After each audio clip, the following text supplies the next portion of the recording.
The next church will be awesome!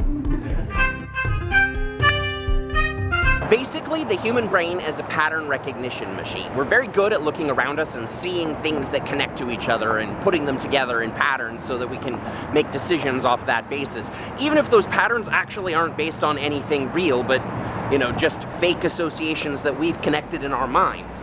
And one thing that we can do that's pretty amazing is that we can project these patterns into the future. We can say, on the basis of what happened yesterday, I can take a guess at what's going to happen tomorrow. And pretty often, we're right about these guesses. We correctly guess everything from when the sun is going to go up, to how much we're going to need to eat, to even who might win an election. You might say that human beings are the next mammal, the mammal that's focused on what's going to be coming up next.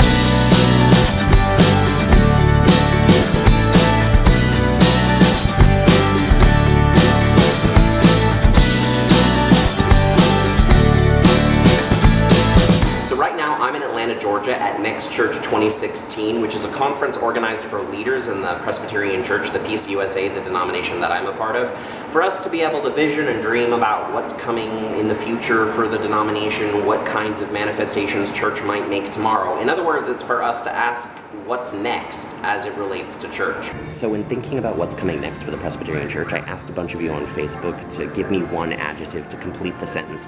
The PCUSA in the future will be, and these are some of the answers that I got. The Presbyterian Church will be revolutionary. Mobile. Nimbler. Presbyterian Church will be creative. Wholehearted.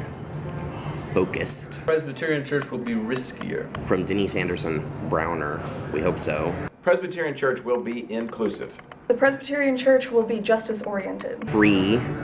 The Presbyterian Church will be exciting. Smaller, some people said. Yeah, probably. The Presbyterian Church will be forgiving. Ken Evershood, who is too good for a single adjective, gave me a whole adjectival phrase, more beautifully vulnerable. The Presbyterian Church will be rooted in the congregation. I got predestined, I got passionate, I got rad, I got fun. The Presbyterian Church will be more developed in spiritual things. Someone said that we'll probably be part of the United Church of America, and then someone replied to that they hope that we're actually part of the United Federation of Planets. Live long and prosper.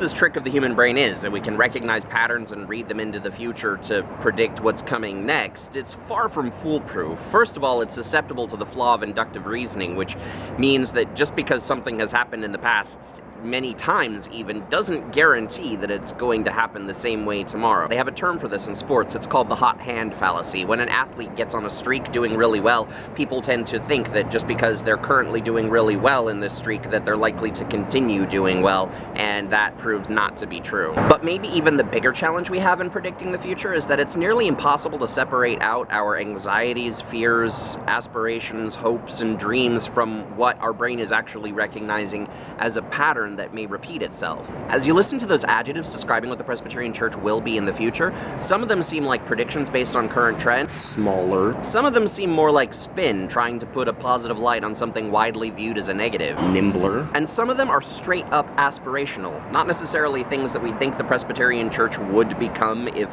no one interfered and things continue as they are, but more things that we would really like the Presbyterian Church to be if we have any say in the matter. Fortunately, we do have a say in the matter, and that's actually the point of these conversations about what's coming in the future, about what the next church will look like. It's not so much about peering around the corner and guessing what may be coming next, as much as it is about peering into our own hearts and seeing what dreams and visions, what hopes and aspirations lurk there, in order to change our actions in the present moment.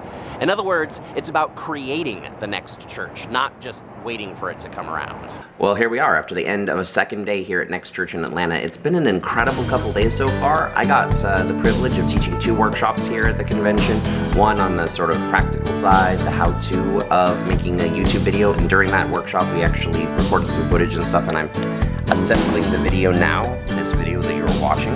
And the other was more theoretical, the whys behind doing internet that video and how it is influencing our culture in various ways. So I hope you had an excellent time with me at Next Church. If you were there, if you weren't, I'm sorry you couldn't be there with us, but maybe this video gives you a little taste of it.